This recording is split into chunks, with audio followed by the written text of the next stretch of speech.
Assalamualaikum warahmatullahi wabarakatuh. Perkenalkan, saya Asih Handayanti. Saya adalah dosen di program Studi Ilmu Komunikasi Fakultas Ilmu Komunikasi Universitas Islam Nusantara dengan NIDN 0417016602. Pada kesempatan kali ini, saya akan mempresentasikan salah satu rancangan pembelajaran semester atau RPS mata kuliah yang saya ampu, yaitu Komunikasi Bisnis dalam rangka unjuk kerja Tridharma Perguruan Tinggi di bidang pengajaran. Adapun deskripsi mata kuliah Komunikasi Bisnis ini adalah merupakan rumpun mata kuliah program studi atau MKPS, sehingga merupakan mata kuliah wajib bagi mahasiswa, mempunyai bobot 3 SKS. Saat ini diberikan kepada mahasiswa semester 6. Pada mata kuliah ini akan membahas mengenai tantangan komunikasi dan lingkup komunikasi bisnis, teknologi komunikasi dan informasi dalam New Economy, mempelajari tantangan komunikasi di tengah keragaman budaya dunia, mempelajari proses penulisan surat, penulisan memo dan email, mempelajari penulisan laporan dan proposal, dan membuat laporan pendek maupun laporan panjang. Kemudian juga mempelajari komunikasi lisan dan rapat dalam situasi bisnis, dan juga mempelajari negosiasi. Mata kuliah ini bertujuan untuk membekali mahasiswa dengan keterampilan dan pengetahuan yang diperlukan untuk dapat berkomunikasi secara efektif dalam berbagai konteks bisnis. Dengan demikian, melalui pengambilan mata kuliah ini dapat mempersiapkan mahasiswa menjadi profesional yang kompeten dalam lingkup komunikasi bisnis dan juga mampu beradaptasi dengan dinamika bisnis yang berubah dan dapat berkontribusi positif dalam organisasi. Capaian pembelajaran dalam mata kuliah komunikasi bisnis ini mencakup aspek sikap, pengetahuan, keterampilan umum, dan keterampilan khusus yang diperoleh dari profil lulusan program studi. Adalah capaian pembelajaran pada mata kuliah komunikasi bisnis ini, yaitu mampu menyampaikan informasi dengan jelas dan meyakinkan dalam berbagai situasi komunikasi, mampu menunjukkan integritas dan etika dalam semua interaksi profesional, mampu untuk berkolaborasi secara efektif dalam tim dengan berbagai pihak, mampu untuk beradaptasi dengan perubahan dan memanfaatkan teknologi untuk mendukung komunikasi bisnis, mampu untuk menggunakan alat kolaborasi online seperti email, aplikasi media digital, dan platform manajemen proyek untuk kerja tim, mampu untuk menerapkan teknik negosiasi dan strategi komunikasi persuasif dalam berbagai konteks bisnis, mampu untuk memanfaatkan teknologi komunikasi digital untuk mendukung kolaborasi dalam lingkungan bisnis, mampu untuk beradaptasi dengan perubahan, dan memanfaatkan teknologi untuk mendukung komunikasi bisnis. Kemudian, capaian pembelajaran ini diturunkan ke dalam capaian pembelajaran mata kuliah atau CPMK. Nah, CPMK ini untuk mata kuliah komunikasi bisnis berdasarkan SMART, yaitu spesifik, measurable, achievable, relevant, dan time bound. Yang dimaksud spesifik bahwa menjelaskan konsep, teori, dan prinsip dasar komunikasi bisnis.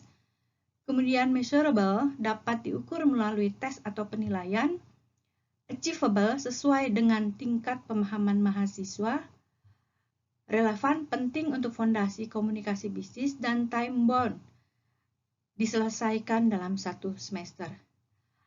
Adapun capaian pembelajaran kuliah komunikasi bisnis ini diharapkan mahasiswa mampu menjelaskan konsep, teori, dan prinsip dasar komunikasi bisnis serta peranannya dalam organisasi. Mahasiswa mampu merancang dan menyusun pesan bisnis yang jelas, efektif, dan profesional, baik dalam bentuk lisan maupun tulisan. Mahasiswa mampu melakukan presentasi bisnis yang menarik dan persuasif, serta berkomunikasi secara efektif dalam pertemuan bisnis.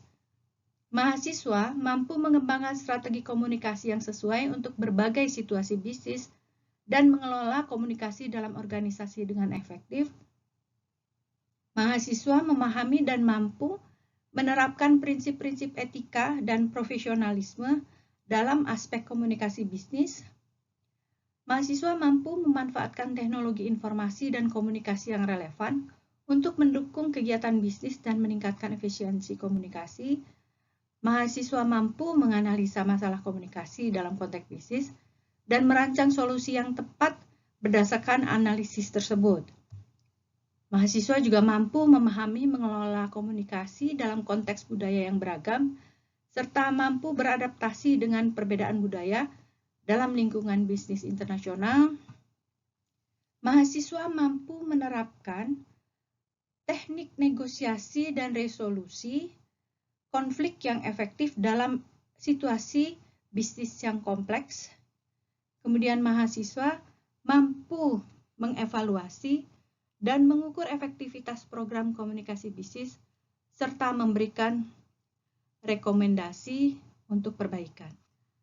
Berbagai capaian pembelajaran atau CPMK ini kemudian dituangkan ke dalam sub capaian pembelajaran mata kuliah atau CPMK yang dituangkan ke dalam pertemuan perkuliahan. Pada perkuliahan ini terdapat 16 kali pertemuan, di mana 14 kali pertemuan perkuliahan dan 2 kali untuk UTS dan UAS. Adapun model pembelajaran yang ditekankan pada mata kuliah ini adalah problem based learning, yaitu pembelajaran ini harus memenuhi komponen DIA, yaitu delivery, penyampaian materi pembelajaran, interaktif, forum diskusi, kemudian assessment, tugas, dan kuis. Adapun tugas yang diberikan kepada mahasiswa yaitu berupa presentasi bisnis, ya, di mana presentasi bisnis ini dapat membuat dan menyampaikan tentang topik bisnis tertentu kepada kelas dengan fokus pada keterampilan komunikasi verbal dan nonverbal. Kemudian mempelajari penulisan dokumen, menulis berbagai dokumen bisnis seperti email, laporan, memo, surat, dan proposal. Nah, setiap dokumen ini harus mengikuti format profesional dan menunjukkan pemahaman tentang etiket bisnis.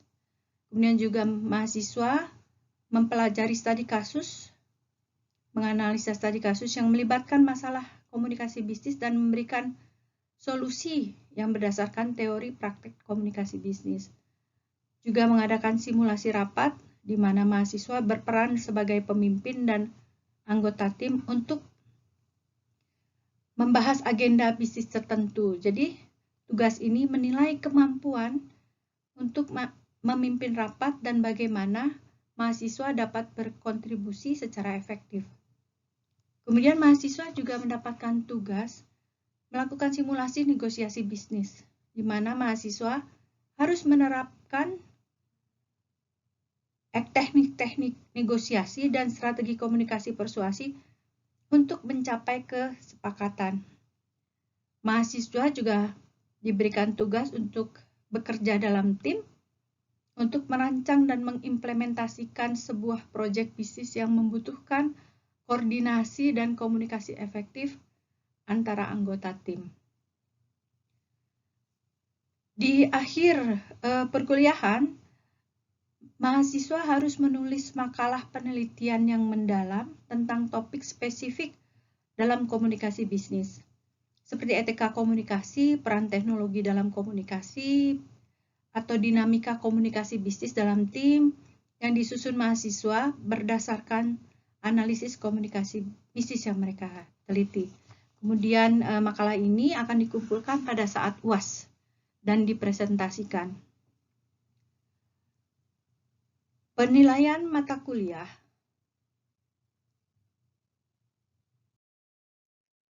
Adapun proses interaksi dengan mahasiswa dilakukan melalui pertemuan tatap muka, melalui Zoom meeting, melalui Google Classroom, dan melalui WA Group, sehingga perkuliahan secara sinkronis dan asinkronus dapat terlaksana. Berbagai rancangan pembelajaran yang disusun dalam rancangan pembelajaran semester ini bertujuan agar mahasiswa menjadi profesional yang efektif dalam berbagai aspek bisnis. Mahasiswa juga mempunyai kemampuan untuk mengelola hubungan. Mahasiswa juga mampu memimpin tim dan juga mampu membuat keputusan yang baik. Kemudian mahasiswa juga mampu beradaptasi dengan perubahan dalam lingkungan bisnis yang global dan dinamis. Berbagai komponen RPS ini juga disampaikan kepada mahasiswa pada saat awal perkuliahan, pada saat pembuatan kontrak kuliah, yaitu perencanaan perkuliahan yang disepakati antara dosen dan mahasiswa. Selanjutnya, saya akan menunjukkan salah satu video perkuliahan yang sudah saya lakukan. Bismillahirrahmanirrahim. Assalamualaikum warahmatullahi wabarakatuh. Waalaikumsalam warahmatullahi wabarakatuh. Baik, hari ini kita akan mempelajari mengenai komunikasi bisnis. Ya, kita akan membahas bagaimana komunikasi bisnis itu dan bagaimana komunikasi bisnis diaplikasikan kepada pekerjaan kita sehari-hari. Bagaimana sekarang komunikasi bisnis itu begitu luasnya. Dan kita akan mempelajari juga hal-hal seperti komunikasi antar persona, pembuatan proposal, pembuatan email, ya. Kita akan membahas satu persatu. Ya. Jadi di sini komunikasi bisnis adalah komunikasi yang dipakai di dalam dunia bisnis yang termasuk berbagai macam bentuk komunikasi, baik verbal maupun non-verbal untuk mencapai suatu tujuan tertentu. Tapi pada saat ini komunikasi bisnis itu bentuknya beradaptasi ya dengan zaman, seperti komunikasi digital, ya, bagaimana kita melakukan komunikasi bisa via email, ya, kalau jika kita bicara dengan komunikasi bisnis, atau meeting dengan Zoom, ya, Google Meet, atau kadang juga kita punya sekarang ya di divisi-divisi pemerintah itu sudah ada WA Group, ya, untuk menerapkan kebijakan yang internal. Nah, sekarang juga ada tuh komunikasi supplier. Bagaimana ada kumpulan supplier supaya komunikasi itu bisa tersampaikan dengan cepat, maka mereka membentuk grup WA Group, ya, bagaimana kebutuhan akan produk-produk yang dibutuhkan oleh perusahaan tersebut. Jadi suatu tindakan pertukaran informasi, ide, opini, instruksi dan sebagainya disampaikan secara personal maupun non personal melalui lambang dan sinyal untuk mencapai target perusahaan. Nah, adapun unsur-unsur dalam berkomunikasi, komunikator, ada lagi? Kan terus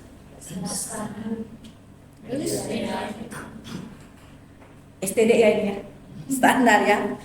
Ya, ada efek gitu. Ini kata siapa? Laswell. Jangan lupa kalau pakai Laswell berarti itu kuantitatif kan. Ya, jadi udah melakukan penelitian kan? Oke. Ya. Nah, adapun unsur-unsur komunikasi bisnis ini terdapat tujuan, ya, bahwa ada pertukaran antara komunikan dan komunikator, kemudian juga berisikan informasi, gagasan, opini, instruksi, ya. Kemudian memanfaatkan saluran personal atau impersonal. Diam itu komunikasi bukan? Ya. Tatapan berkomunikasi bukan? Itu mungkin yang menarik dari mempelajari komunikasi ya. Oke, bahwa segala sesuatunya ternyata komunikasi, betul. Kemudian yang terakhir, pencapaian target ataupun tujuan organisasi. Nah, ini adalah unsur-unsur bisnis, ada pertukaran, ada tujuan, berisi informasi, memanfaatkan saluran, yang sekarang saluran banyak sekali ya, banyak sekali saluran yang bisa digunakan, memakai simbol atau sinyal, kemudian pencapaian target atau tujuan organisasi. Menurut teman-teman, company profile itu apa? Suatu komunikasi?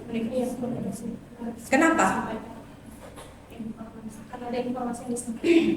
Informasi mengenai visi, misi, produk yang bisa diproduksi ya. Kemudian juga sertifikasi ya, sertifikasi. Itu adalah unsur-unsur komunikasi bisnis. Tujuan komunikasi bisnis ya, tujuan komunikasi bisnis sama dengan tujuan komunikasi biasa sebenarnya, adalah memberikan informasi ya, kemudian melakukan persuasi, kolaborasi juga ya, ternyata melakukan integrasi dengan audiens. Ada yang bisa menjelaskan mengenai ini? Bagaimana kita berintegrasi dengan audiens? Mak? Gimana, Mak? Berintegrasi dengan audiens. Bagaimana kita mengetahui keperluan, kepentingan audiens, atau dalam komunikasi bisnis audiens kita siapa? Pelanggan kita ya. Jadi bagaimana kita juga merasakan apa sebenarnya yang dirasakan, diperlukan oleh para pelanggan kita ya, dalam hal ini adalah audiens. Kemudian juga tekniknya ya, tekniknya ada beberapa. Kalau teknik verbal ya, itu ada rapat, ada telepon resmi. Sekarang udah jarang pakai phone ya, orang pakai handphone. Kemudian project ya, meeting ya, kemudian ada presentasi. Kemudian ada juga mengenai teknik komunikasi nonverbal, tertulis ya. Sepertinya gampang sekali menulis email ya, email pendek, email panjang ya, surat. Saya selalu mengatakan email itu surat, tapi selalu orang-orang ketawain surat zaman sekarang kok bilang surat. Sebenarnya email itu adalah surat elektronik, tapi ternyata konotasinya berbeda ya. Ketika saya bilang surat, itu berarti kita kembali lagi konvensional gitu. Ibu kenapa sih bikin surat gitu? Ya maksud saya email, tapi ternyata kalau email dari bahasa, tetap bahasa yang berbeda gitu. Boleh Pak, nanti saya email. Jadi memang harus menyesuaikan dengan kondisi zaman sekarang. Kemudian komunikasi tertulis ya. Oke. Ada hal-hal yang harus dipertimbangkan ketika kita berkomunikasi secara tertulis. Audiens sudah pasti. Audiens di sini karena kita bicara komunikasi bisnis, maka pelanggan, supplier, pemerintahan, ya itu audiens kita. Ya. Kemudian pikirkan tentang target audiens yang akan membaca emailmu. Ketika ke pemerintah, otomatis pasti berubah. Dan cara kita menyampaikan. Ketika kepada pelanggan pun jadi pasti juga berbeda bahasanya. Gitu. Kemudian ada formalitas, ya, tingkat formalitas harus mengikuti sesuai dengan tingkat audiens kamu. Ya, kan sebenarnya audiens itu ada internal, ada eksternal. Eksternal tadi yang Ibu sampaikan. Internal siapa? Para pegawai kita ya. Itu pun kadang-kadang kalau internal itu kadang-kadang lebih informal suratnya gitu ya. Karena jenjang pendidikannya juga berbeda. Kecuali kalau skop manajemen pasti itu berbeda gitu. Terus selalu sebagai profesional ya, businessman, businesswoman, bahwa itu bahasanya harus dengan bahasa yang formal ya. Gua lu itu jangan sampai ada. Gua lu gitu ya. Dan ada begitu ya, harus dengan bahasa Bapak Ibu ya, Bapak Ibu yang saya hormati, salam ya, greeting. Nah itu yang harus formalitas itu harus selalu dijaga. karena itu ininya kaitannya dengan profesionalitas. Kemudian gaya emailnya harus sesingkat mungkin, namun harus ya, langsung ke tujuan. Jangan bertele-tele gitu ya, dengan email ini kami bermaksud untuk gitu. Kami tunggu konfirmasi selanjutnya, kami tunggu jawaban Bapak Ibu gitu ya. Jadi selalu, dan di bawahnya pasti sekarang lebih your sincerely ya, atau best regard, atau regards ya, warm regards ya. Kalau saya biasa salam. Ketika saya menulis salam kayak unyil aja Bu, katanya gitu kan. karena salam gitu, jarang sekali orang yang menggunakan itu. Nah, adapun jenis komunikasi bisnis di sini ada internal ke atas ya, seperti jabatan saya sebagai brand manager, tapi di atasnya ada GM, ada general manager gitu. Jadi bahasanya juga harus berbeda. Kemudian ke bawah tentunya juga berbeda ya. Biasanya kalau ke bawah itu sifatnya lebih instruksi ya. Kalau ke atas biasanya pelaporan. Kemudian ada lateral ya, sejajar. Nah itu boleh tuh. Tapi kalau dalam surat sih sebenarnya enggak. Tapi dalam informal bisa kita bilang bro, guys ya, lo gue gitu ya, kamu gitu. Sekarang kan bahasa kayak aku, kamu gitu, karena kadang terbawa pada saat komunikasi formal. Sebenarnya itu nggak boleh, ada kedekatan sendiri ketika kita bicara aku dan kamu gitu. Kemudian ada komunikasi eksternal, yaitu tadi dengan pemerintah ya, dengan pelanggan ya, supplier ya, dan media ya. Jangan lupa sekarang kita sangat tergantung dengan media. Kenapa komunikasi bisnis ini penting untuk keberhasilan bisnis? Karena apa? Ini meningkatkan keterlibatan karyawan. Nah, ini adalah pengarahan kepemimpinan ya, gaya kepemimpinan, ada mengarahkan, ada coaching, ada directing, ada supporting, ada pendelegasian. Di tempat saya di sini kayaknya semuanya ada. Ya, gaya kepemimpinannya ya directing, ya coaching, ya supporting, dan delegating. 3 kemampuan yang perlu dimiliki adalah kemampuan analitis, bagaimana kita menganalisa, fleksibel, karena begitu banyak karyawan di kantor dengan berbagai macam kebiasaan, kemudian bagaimana cara kita berkomunikasi. Dan yang selanjutnya, manajer harus mampu memberdayakan Akmal, misalnya punya kebiasaan keahlian membuat konten jadi konten kreator misalnya. Bagaimana si perusahaan ini bisa, atau manajer ini memberdayakan kemampuan dari Akmal ini. Kemudian ada intuisi. Ini kayaknya orangnya jujur apa enggak. Kalau jam terbangnya udah rada tinggi itu kita bisa melihat tuh dari mata, dari gesture ya. Itu intuisi. Pemahaman diri, visi, dan kesesuaian nilai. Kemudian yang terakhir, ini kita nanti akan bicara mengenai negosiasi bisnis antar budaya. Ya, ketika kita bicara, bagaimana kita menghormati usia dan menghargai juga orang muda gitu ya. Kemudian formal dan informal, bekerja dengan lambat atau cepat, juga mendorong keharmonisan kelompok atau perseorangan, dan bekerja secara kolektif dan sendiri. Ternyata tidak mudah untuk bekerja secara kolektif, karena kita harus menyatukan visi dari kepala orang yang semuanya berbeda. Gitu ya Pak Ketua ya? Bisa ya? Oke, Ibu rasa itu penyampaian kuliah hari ini. Mudah-mudahan dapat dipahami. Jadi selanjutnya kita akan berdiskusi. Jika ada yang mau ditanyakan silakan.